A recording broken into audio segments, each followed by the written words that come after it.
It was the kind of TV moment that sears itself into public memory. A subtle eyebrow raise, a flash of controlled disdain, and a withering takedown disguised as posh wit. Dame Helen Mirren, revered titan of British stage and screen, didn't need to shout to be heard. Sitting on the Graham Norton Show's iconic red couch, she decimated Meghan Markle's credibility with surgical precision. Referring to Meghan's podcast Confessions of a Female Founder, Mirren dismissed it not as a bold feminist endeavor, but as dark manipulation masquerading as empowerment. No giggles, no applause, just that unmistakable atmosphere of collective recognition. Someone had finally said what everyone was thinking. To those who've endured Confessions of a Female Founder, the criticism came as no surprise. Far from being an insightful look into the challenges of womanhood or entrepreneurship, the podcast is an exercise in curated victimhood, self-congratulation, and emotional manipulation. With syrupy sincerity and performative vulnerability, Meghan presents herself not as a duchess-turned-millionaire media executive, but as a silenced underdog fighting shadowy forces of patriarchal oppression. Meghan Markle has never been voiceless. She's been platformed by Oprah Winfrey, Time Magazine, Netflix, Spotify, Penguin Random House, The Cut, Variety, and countless high-end media outlets.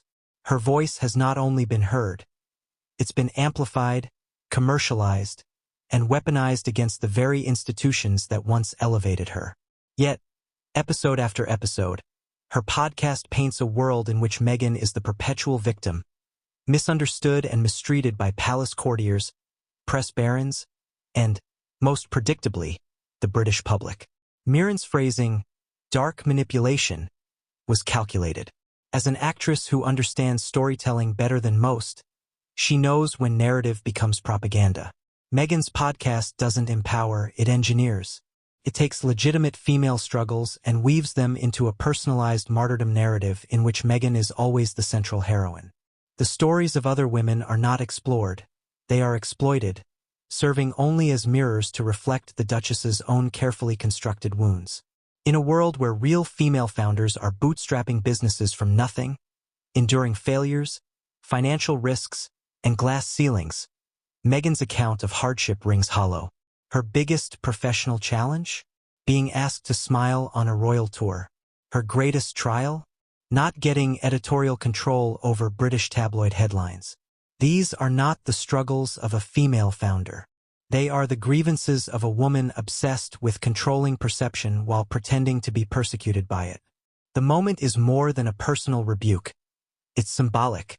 Helen Mirren, a woman of unshakable gravitas, represents a generation that earned respect through craft, humility, and integrity. Meghan, by contrast, represents the modern celebrity industrial complex, a media-trained, self-mythologizing brand who cries foul the moment scrutiny interrupts her script. Where Mirren lets her work speak, Meghan demands applause simply for enduring discomfort.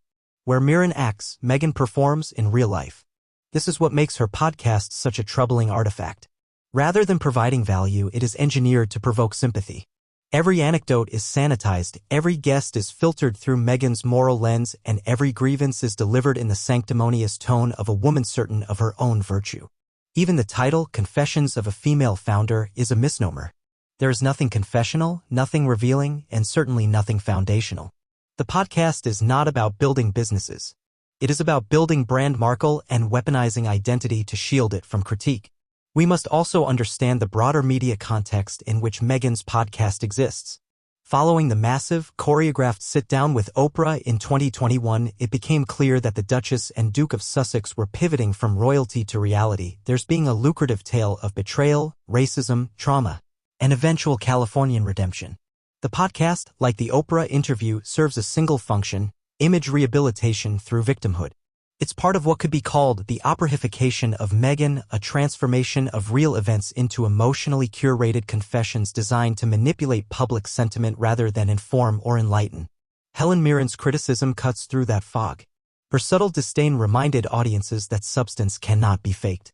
Meghan's grievance-laden monologues may have captivated an American audience unfamiliar with royal reality, but they fall flat under the scrutiny of those who know how these institutions actually work.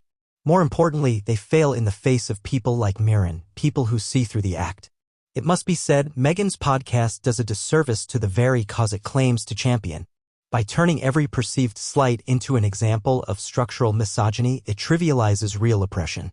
Meghan didn't just want a platform, she wanted to weaponize feminism to silence criticism.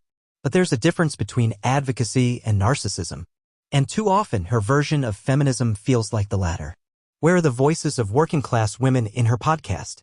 Where are the stories of female founders without billion-dollar contracts, or luxury Montecito homes, or taxpayer-funded wardrobes? Where are the challenges of single mothers, immigrants, caretakers, and survivors of violence? They're not there. Because Confessions of a Female Founder isn't about them, it's about her.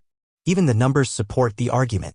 Meghan's Spotify podcast flopped so hard that the platform terminated its $20 million deal with Archwell Audio. An executive later described the couple as grifters who overpromised and underdelivered. That isn't misogyny.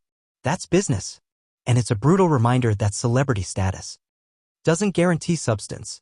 Meanwhile, Helen Mirren continues to be celebrated not because she shares every grievance publicly, but because she lets her work speak volumes. That contrast, once again, is telling. One woman wants attention. The other commands it. What Helen Mirren did on the Graham Norton Show was not just ridicule, it was a cultural correction. A real woman with real achievements rejecting the shallow, self-pitying brand of celebrity feminism Meghan Markle peddles to the world. It was a takedown without cruelty, a critique wrapped in British restraint, but no less devastating. Meghan Markle, in her endless quest to be seen, has made herself a spectacle. Her podcast, far from being a powerful feminist platform, is a masterclass in performative grievance.